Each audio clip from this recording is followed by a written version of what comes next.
Oh, Perfect. Okay, so hello and welcome to another session of our World Health Summit. And right now, I have Dr. Manon Bolliger. I don't know if I butcher your name, your last name, but it's a French name. And here's the thing about Manon that I really, really admire and love.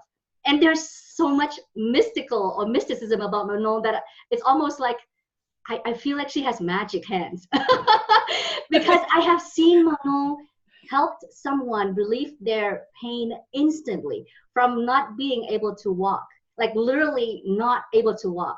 And just by moving her hands and using energy forces somehow release that person of that pain, and he's able to walk and do things that he was not able to do for days.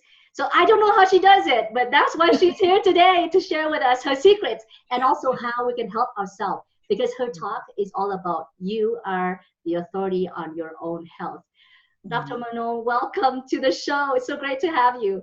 well, thank you, Quynh, for having me. And yes, mystical, magical hands. I think that was that was truly my nemesis, because when I lived in the east coast of Canada, and I ended up living in a Bible belt, which I hadn't done my research, and I didn't quite realize that when you do anything that is sort of unconventional, then you're considered a witch doctor.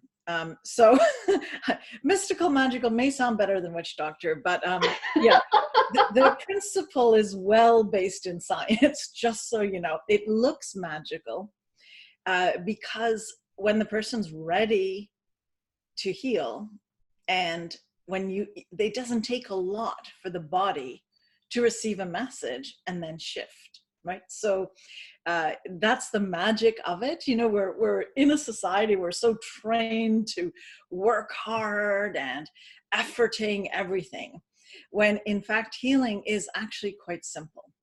And so part of the complete pleasure of this very reproducible art is that it's simple and people can learn it. So I just want to demystify that right from the top. Well, it's hard to not wonder about your magical powers, because I've seen what you do. So Yeah. so you're saying that all of us can do that? Yes. Yeah, it's actually a very reproducible methodology. And I actually coined it as Bowen First. It's something I do first. Now, my training is a naturopathic physician, but when people to my clinic, and I was in practice for about 30 years, I would address pain first, because I don't know about you, but if you're in pain, it's really hard to do anything else. You're not going to take on a nice detox diet, or you're not going to worry about other things happening to your body. If you've got pain, you got to get out of pain. So my favorite fascial methodology is Bowen First, and I've actually innovated it. I didn't create it. It was named after Tom Bowen, but in 30 years, I've certainly innovated it. And because I've treated so many patients that have emotional issues, that have trauma, that have history to their pain, and just the way the brain and the fascia holds this kind of information, it's really important to do a body work that speaks to the free nerve endings in the fascia, that actually communicates to the whole body, not just the head, not just the mind, in the way that we conventionally understand it. So I would do this work as a clearing ground to see what was left and what else needed to be addressed in this person. So for me, it was like, you do Bowen first, and by the way, I'll just spell Bowen because others people think I'm talking about that airplane. Bowen. Bowen is Bowen, okay? Like Bowen Island in BC, but it's the same spelling. And by doing that, it's like the body gets out of fight and flight. It gets out of emergency mode. And that's how all healing takes place. We can't heal when we're in this like stress mode. And you can unstress doing, mental exercises, breathing exercises, stretching exercises. But to receive a deeper healing, you must be in that parasympathetic state. So I might just explain that a bit in case those words seem like a little bit big. It's a little bit medical terms. Okay, let me try and simplify. It's simple, right? So let me make it simple. That's one of my challenges.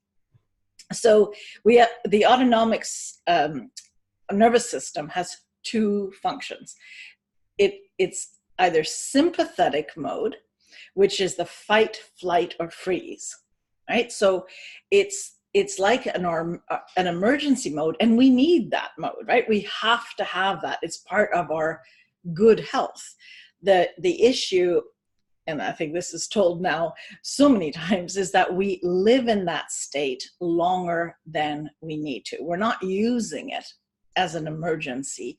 Our body is primed in it. We're always in that state.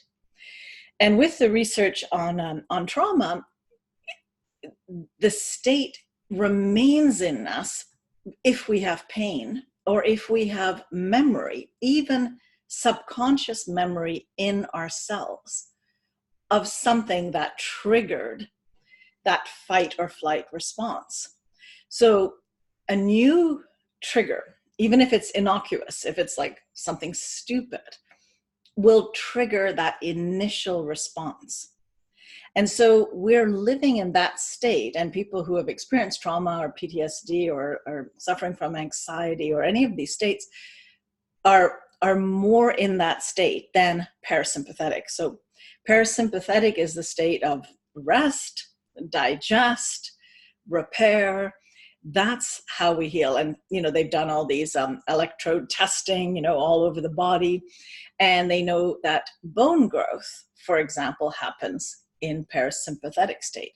All repair systems in our body are activated in that parasympathetic state. So let me give you an example. That's probably the simplest way, and it's so common.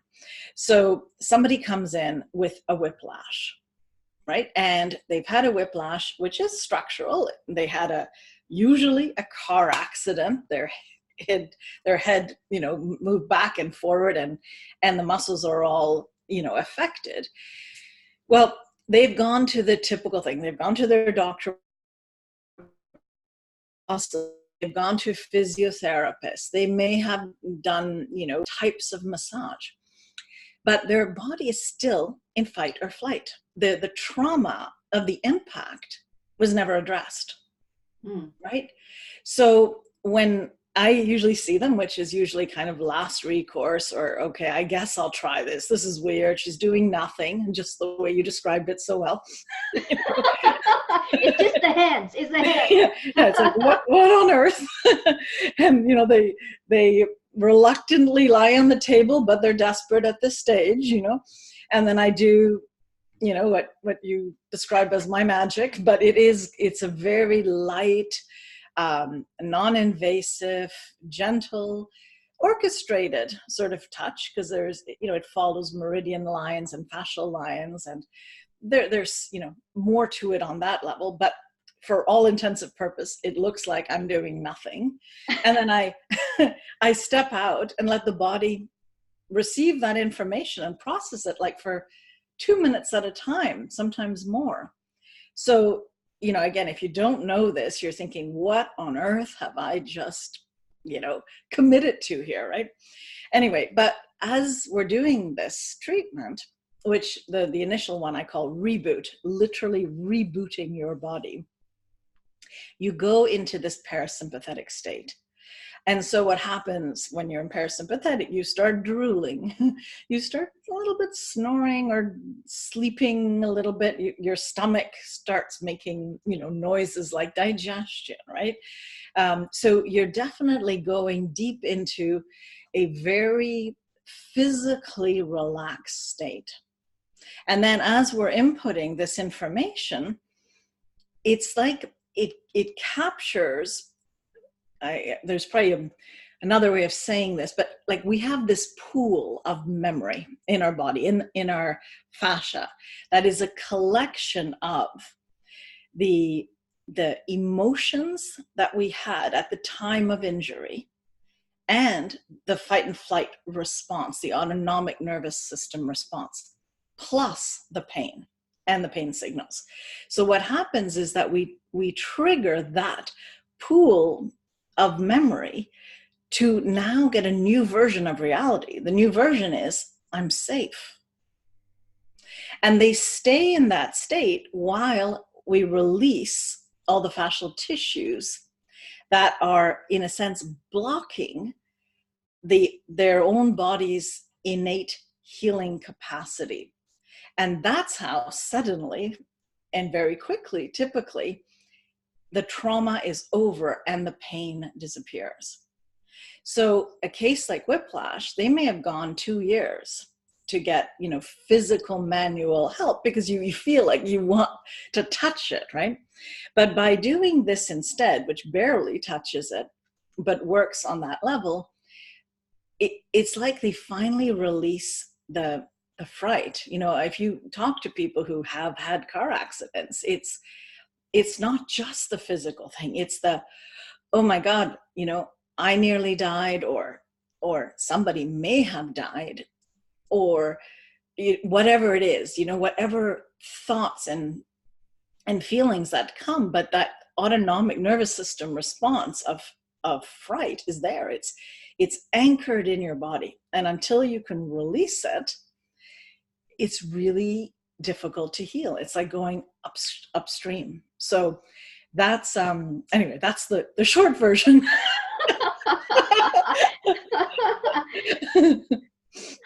How did you come to learn this incredible technique? Because obviously the regular medical education doesn't teach this kind of energy healing.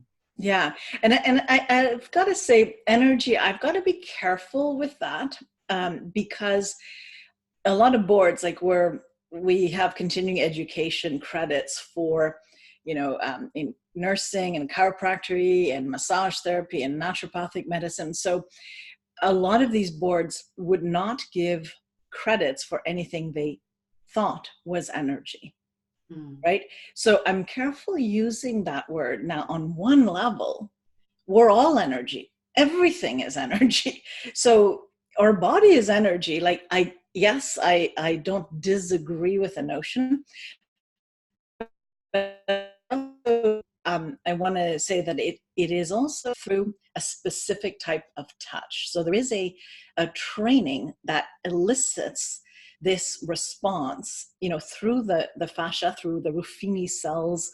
And I don't want to get all geeky on you, but there is actually a biological, chemical aspect to how the body releases this, and can people release without that? Of course, like so many things can get you there. But in this particular therapy, it is through the body, which is also an entry point that many therapists, who are doing more energy work, literally energy work, where they don't touch you, they could even do it on Zoom, or they do it with intention or belief or heart-centered, types of therapies, which can be extremely effective. Sometimes their patients need something else, something that they can sort of get, like, well, she touched me, it makes sense, right? So that has, at least many of the, because I have a school called BowenCollege.com. You can look that up. But I train all kinds of healthcare practitioners, and also I would say like health advocates, people who realize that they want to contribute to society in a different way. They've done their piece with corporate America or corporate Canada, whatever, and they want to do something that makes a difference, or they start with their families or something like that. So anyhow, that was a side point, but I was going to say it's it's that bridge that I felt was necessary. But here's how I discovered it, because I believe there are absolutely no coincidences. And that's my life. It's just that I've not always understood why until I had retrospective view. But everything that happens. And if you're observing what's happening in the moment, it's like you're part of the transformation that changes within you. So here I was, just to make the story a bit shorter. I misread a pamphlet. I thought I was going to something that was called physical homeopathy. So I had finished, my naturopathic degree. I had, we call it naturopathic manipulation. It's basically chiropractic medicine. I had done massage, because we have like over 1,000 hours of massage in our 4-year training. And I had done other types of physical therapy as part of, acupuncture, obviously, and then all these other non-physical therapies. But I didn't resonate with that, because my intuition, and my heart sense was that things like homeopathy, which is an internal medicine, are so effective, and there's nothing, we're dealing with Avogadro number, talk about energy, that fits in a sense almost there, except that there's so many case studies now and so much research on it. But it's a little something has a huge impact on the body. And so I saw a pamphlet that said physical homeopathy, and I thought, oh, that's for me. That's definitely, I want to learn about this, because it can't be much. Now, I was right about it can't be much, but I I looked at the pamphlet. They didn't say that at all, So I'm in this class, and like there's 40 people. It's the first time it's taught in North America, and this is in 1992, and they asked for a volunteer for a knee problem. So I thought to myself, well, I don't have a knee problem, but I've just gone through, 4 years of naturopathic medicine, and no one can put a needle in my knees. No one can touch my knees. Like, stay away. It was like screaming, and it's not pain. It was just this yucky, uncomfortable consciousness that something's with my knees. So nobody volunteered, because I guess nobody had knee problems, which is rare.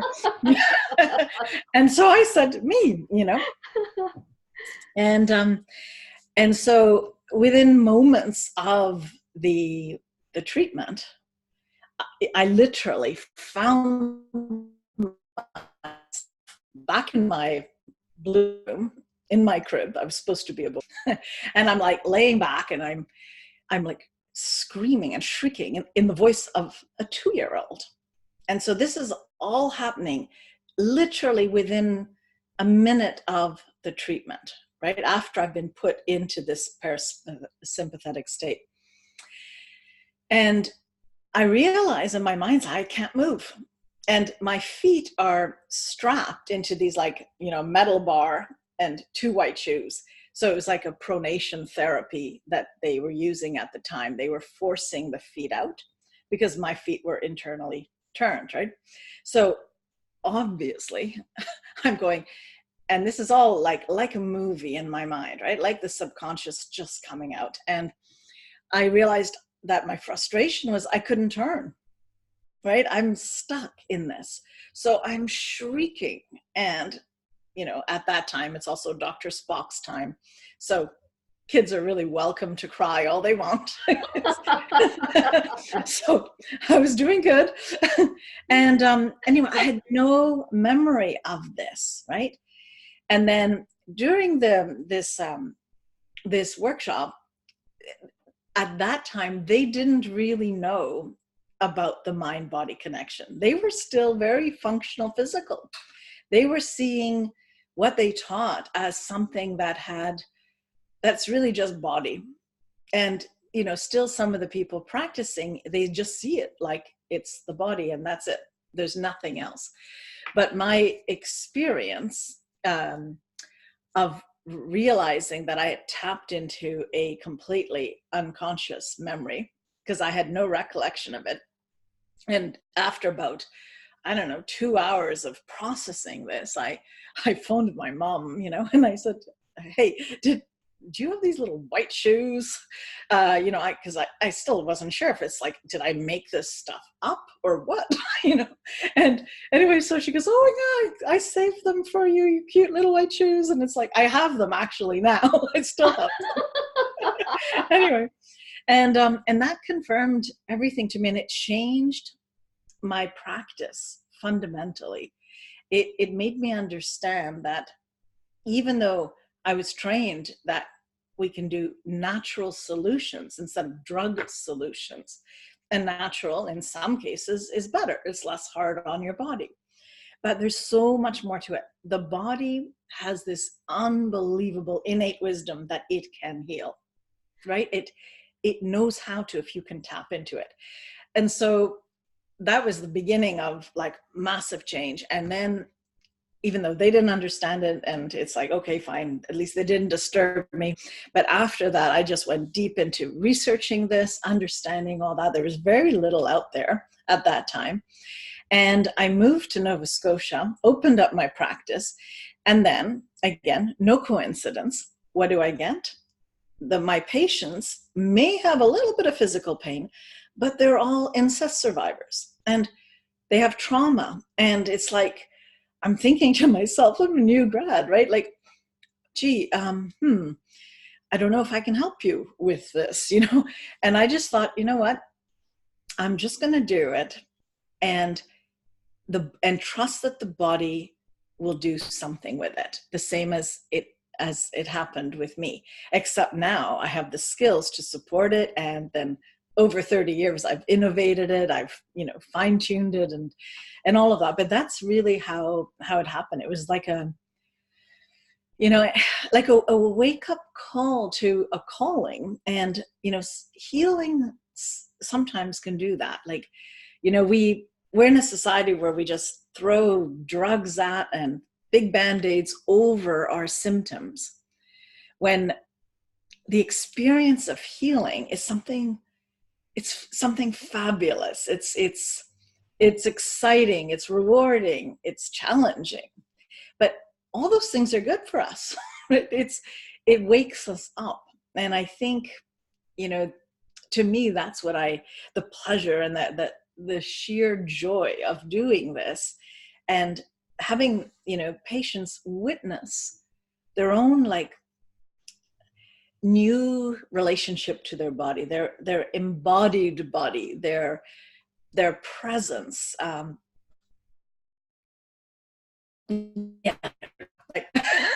It's so that was the beginning, and my enthusiasm has not died over the years.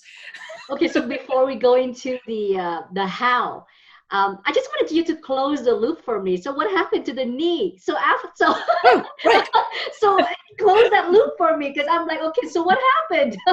Okay, well, here's my knee, and I can tap it,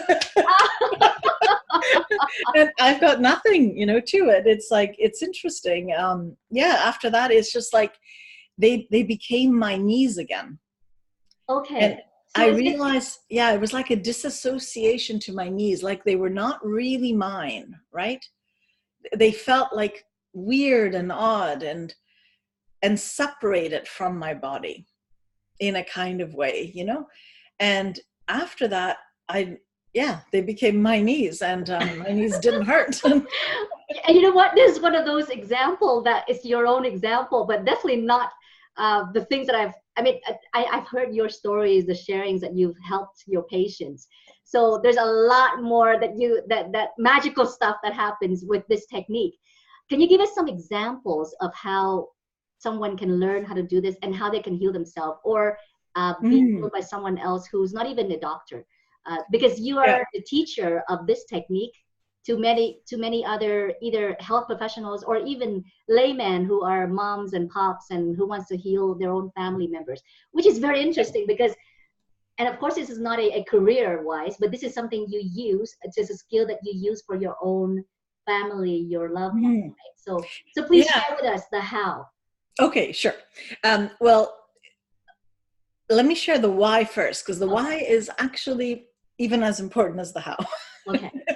But I was when I was in my practice, so I moved away from Nova Scotia eventually because I wanted to get to this coast over here, and then I traveled across, Ontario, and then ended up in BC.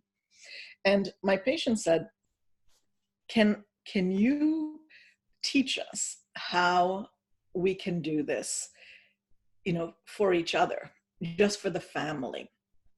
And that's what prompted me. First of all, it is that simple. So can a version of this be taught so that families can benefit from it? And so I thought, well, it's an experiment. I don't know, because it's not like a self-help, like, like do this to yourself, and like, it's not, somebody must do it to you. But it's so simple that even children can do it to their parents. And parents have been doing it to each other to just relieve that stress in their body, like just completely relax, right?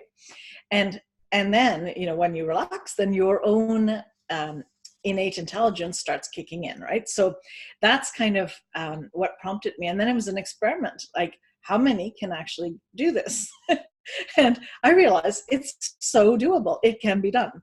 So I called that part reboot.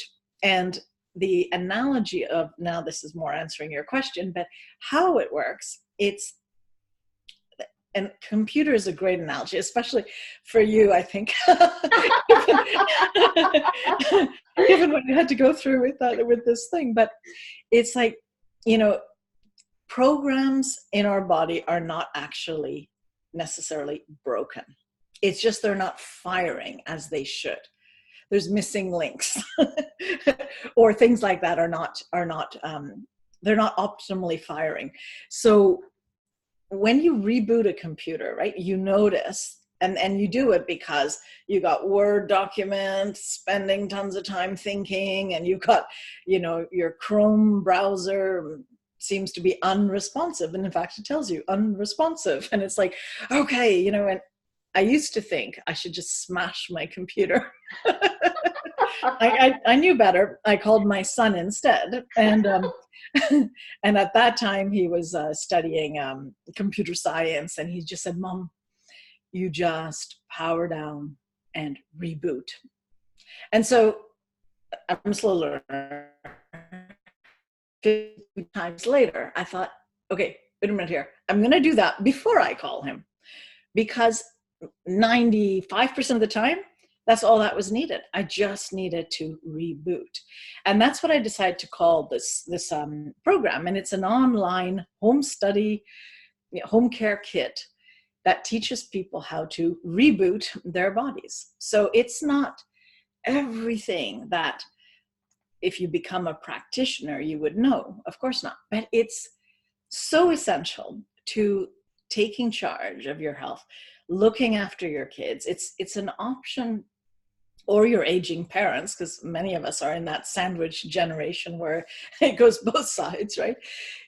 And I think it's the ability that we can make such a difference with relatively so little, without even ingesting new things, or it's just our body is able to heal, and we just tap into that. So that's anyhow, that's the best explanation of how it works without sounding like a techno moron. But you have questions on that? Maybe there is something else I can add. Well, for sure. I'm curious as to how long it would take someone to learn this technique and help their loved ones and actually use this technique. Okay. Again, it depends a little bit on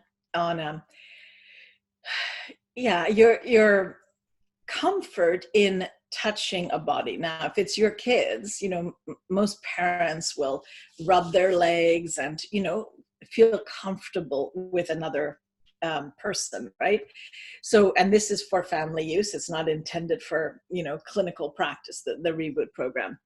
So if you're comfortable with that, like my own partner, his background is construction work, right? So hard and and all this, and like he can do this magically, right? He just copies the videos. Like the videos it's all these little videos. I show the full session, and I have these mini little videos, and you can just follow along and do what it does. And the body is so forgiving that even if you don't have it perfect, you still get results. And then what I have now with the college are workshop leaders. So what they are is they're practitioners who are offering the opportunity for the public to come for an evening, to watch it, to tweak their little the style so that they have it right. And then of course, I mean, people are invited to continue the training if they really want to go dive in deeper.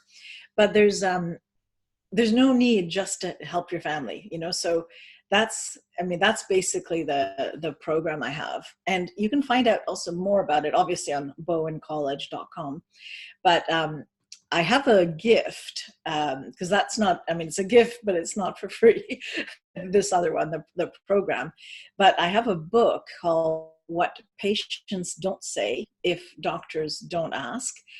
And the first step in any healing process is really to realize that you have the power to heal. That the myths that we always need a solution from the outside is not actually true. And I go through explaining, it's called SOAP. It's the investigation initial visit that people have with their GPs, which, unfortunately, it's not blaming GPs. Many GPs are my friends, but there isn't enough time, in whatever the 7 allocated minutes to get to the real cause, the real root of what's going on, right? So this gives you kind of the information necessary to ask yourself the questions to get you thinking along those lines. And what it does is it just primes your body to heal.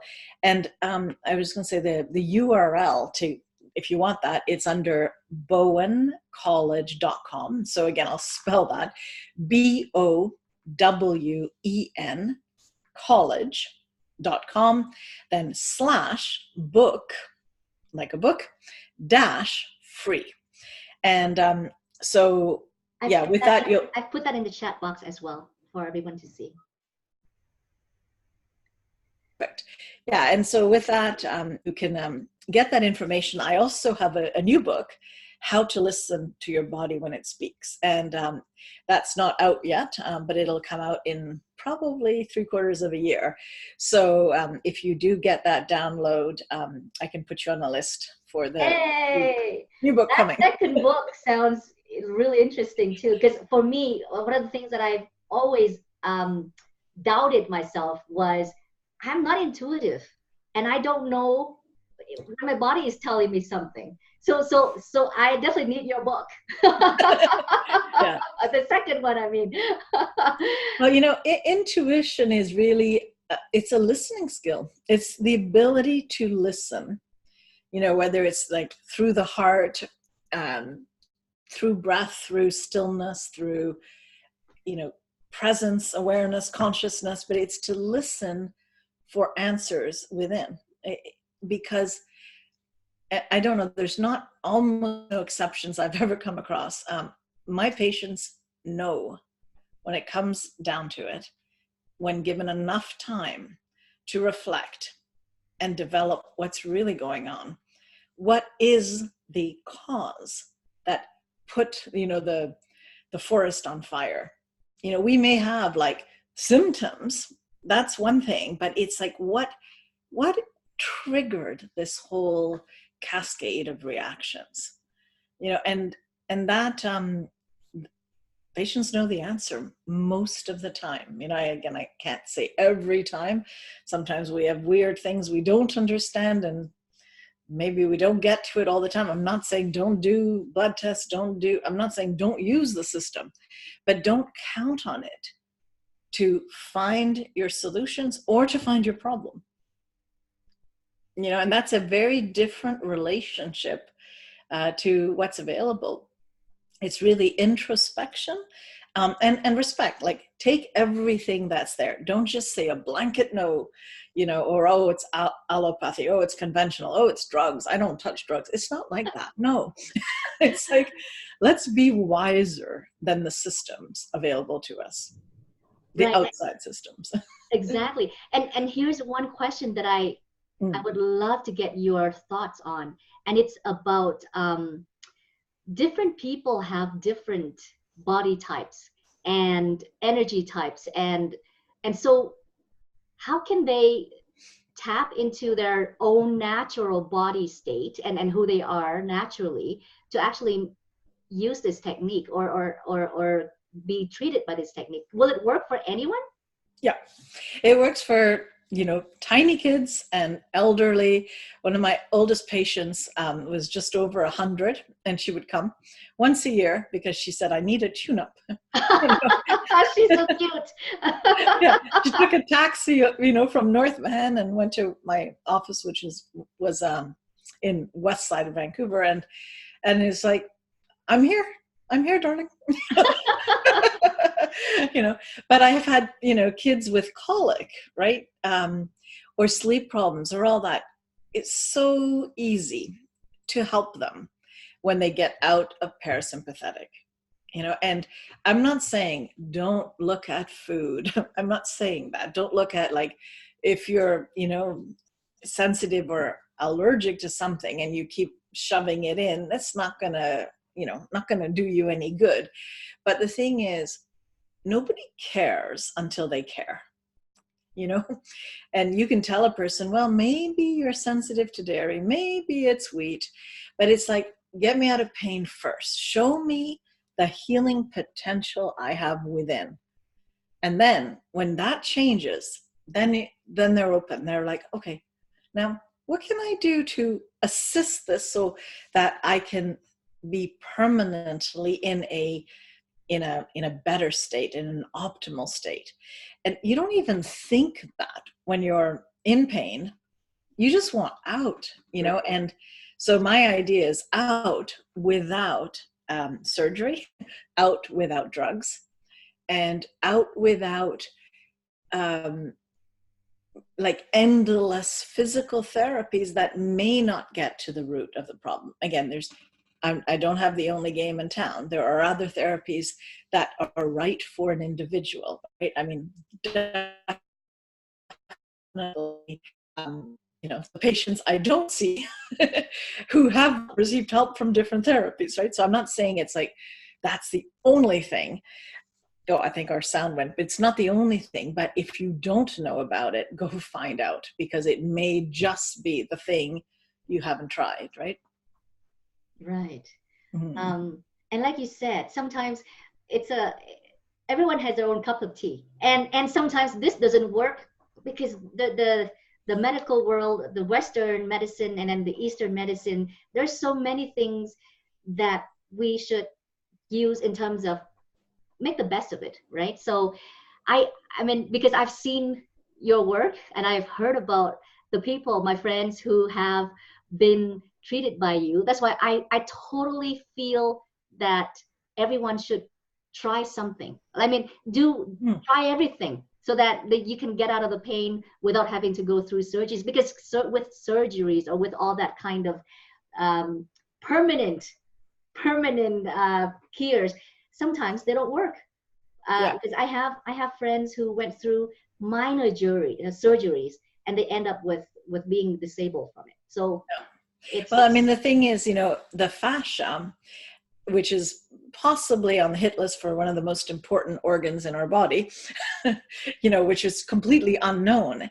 If you have scar tissue, it blocks your cellular circulation, right? It blocks the lymphatic fluids. It blocks your nervous system from responding properly. it stops nutrient absorption. It does all these things. So, they didn't think anything of it, that, you take the thing out, if it doesn't work, or you replace it. We've been looking at our body like it's some sort of mechanical thing, or you don't understand it, so the long strain of the DNA. So it's officially called junk DNA. Well, when they start to understand it, it's not going to be called junk DNA, right?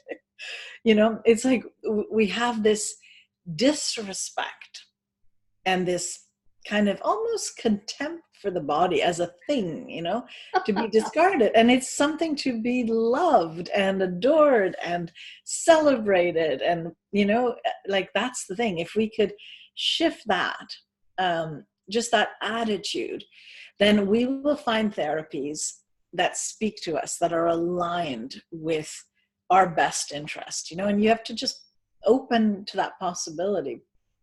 And that's regardless of all the side effects. The third leading cause of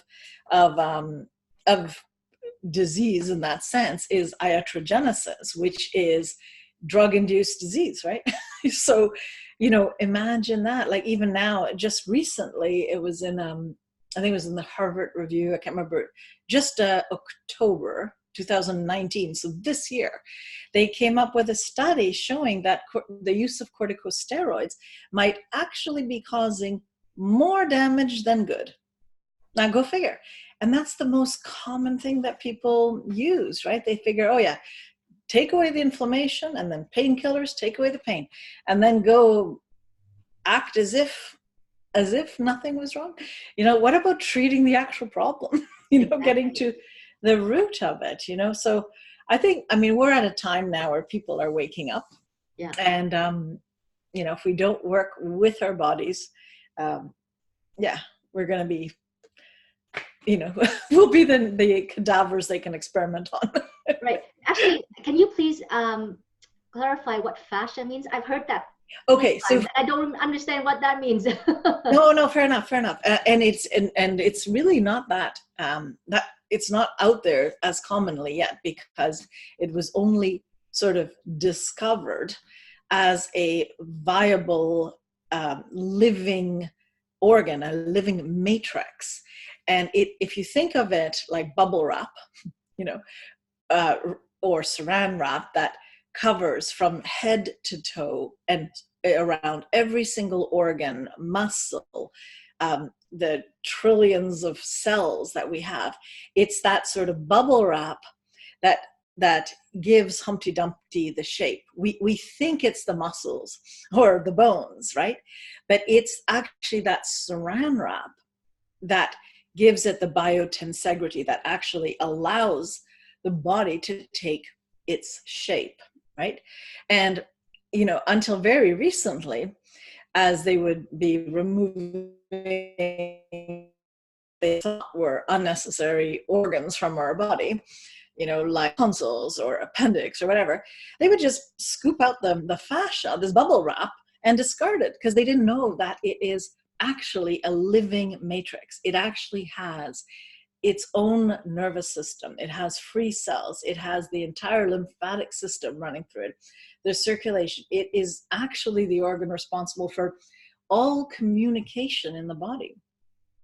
So it's like, oh my goodness, and they didn't know it. And part of why they didn't know it is most of science was built on the study of the cadavers, right? Way back, like in the philosopher Descartes, right?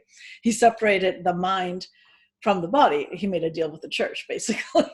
You deal with the mind and the spirit, and we'll just take the body so we can dissect it and understand it.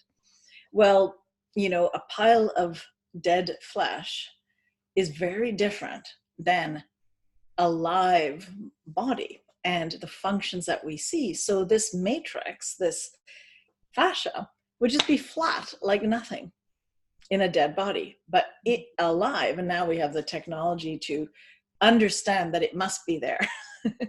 Not much more, but it really is a live tissue. We can't just do away with it. It's like I said, it's one of the most important organs in our entire system. Wow, I had no idea. Okay. So Yeah, does it mean that when you are working using your technique, the Bowen technique, yeah, are you working on that fascia or absolutely. Yeah, not? Wow. Okay. See, now I understand a little deeper on this technique. yeah. Um, No, it's working on the fascia. It also works also on like the muscles, the Golgi, or spindle cells, but the Ruffini cells, which is the cells that really connect to our emotional body, are also worked on, because there is no separation in our body. There is no body alone. It's all body, heart, mind, spirit. It's all one thing. So our experiences, the way they're lodged in our body, is holistically, but our theoretical constructs, the way our mind thinks, is, oh, this is a mind problem. They go to a psychologist or psychiatrist. This is a emotional problem. Let's balance the emotion. This is a body problem. Let's work hard on the body problem, right? We don't realize that everything is one in the body. That's how it's actually that's how it computes inside our body.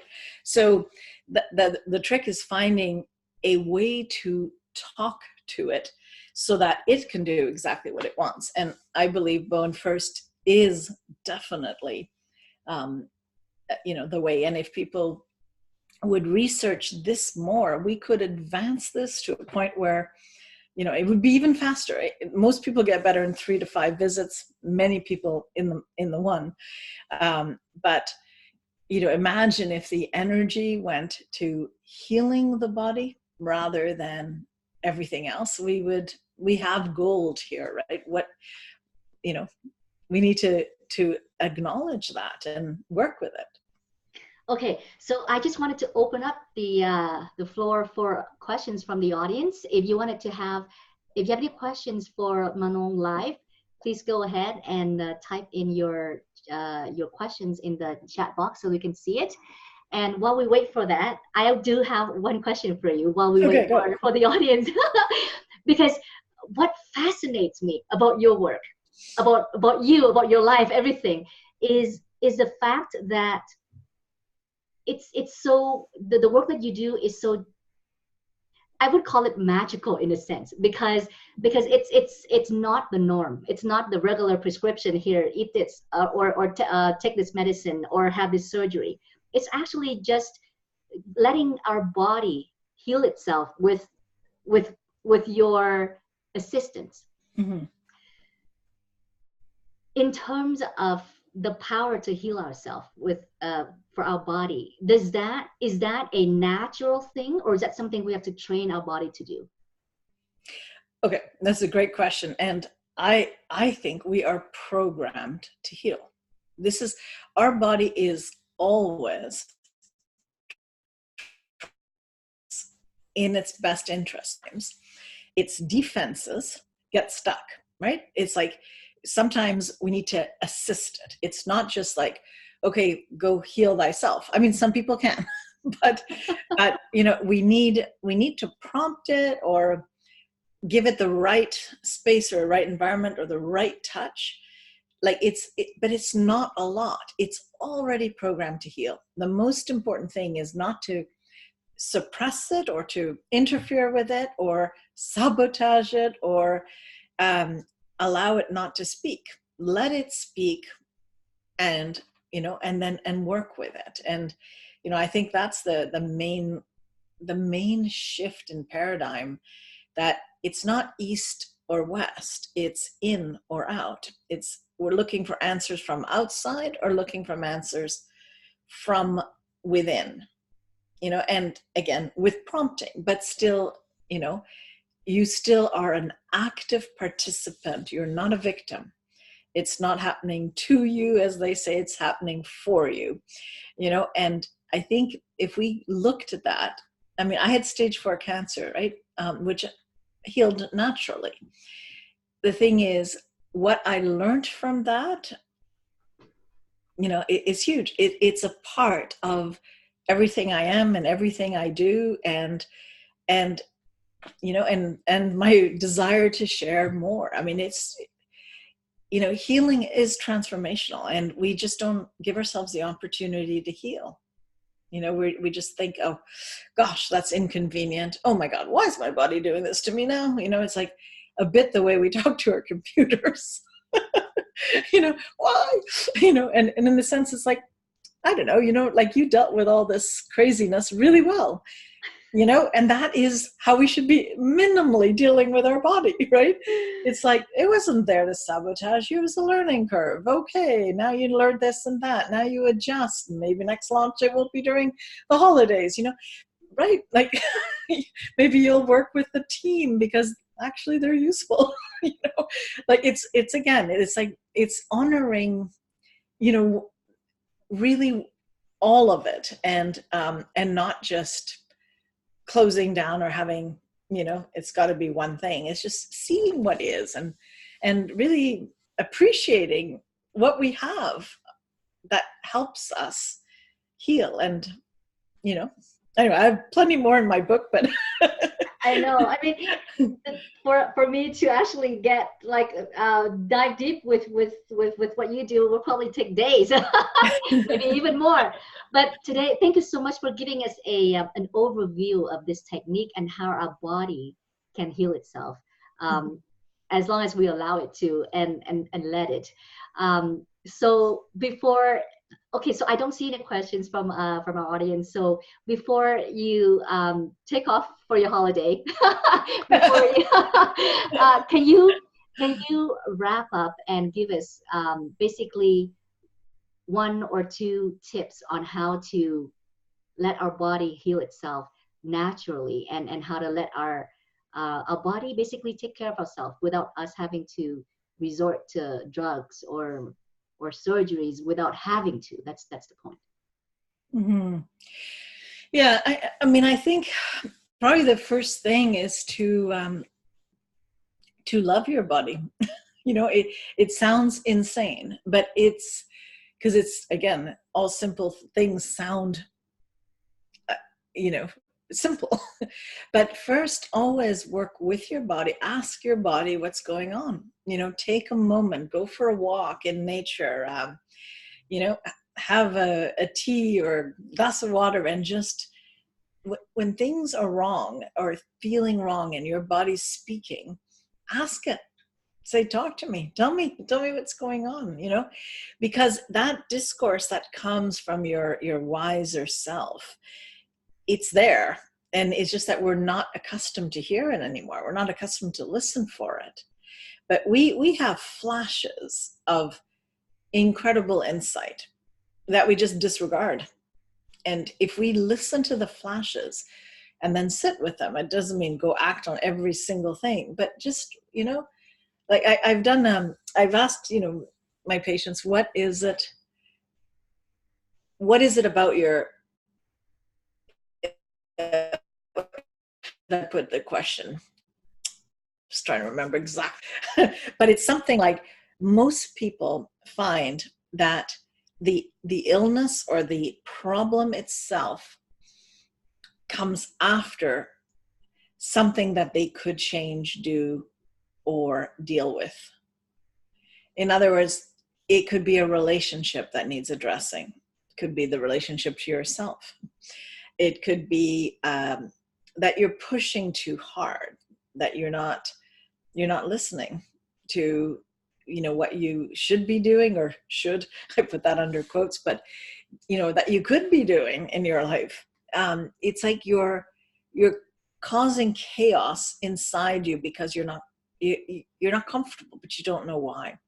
So find out what that is, and then often it leads you to the path to the solution. And once your body knows you want to heal, then you will find, like, they say the teacher shows up, the method shows up, you will get an email, or you will suddenly see something, that goes, oh, I'm going to try that. It's just stay like with a learner's mind, an open mind, and a connected, like an open heart, and I think that's the first step. And if we look at many people are, you know, they're angry or they're upset or they're triggered by things that really, life's too short for that. You know, let's just appreciate what we have, honor what we have, and stay open. You know, answers come, and they come usually from within, but also, just like my life being no coincidence, they also show up.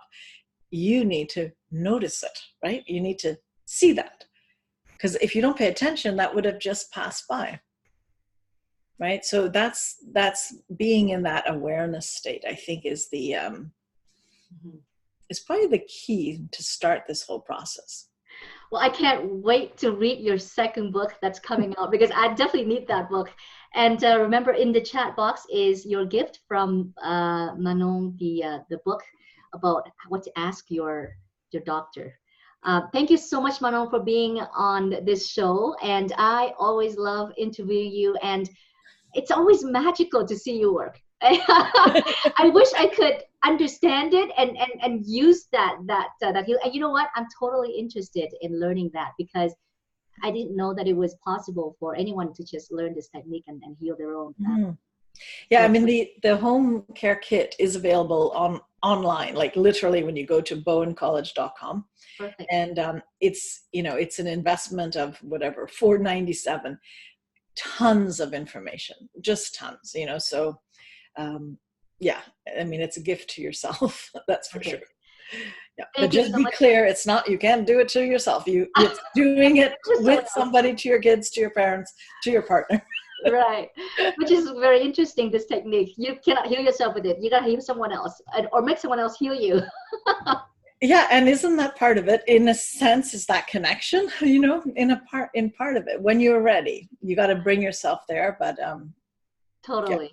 Yeah. Perfect. Thank you so much, Manon. And let me just stop the recording.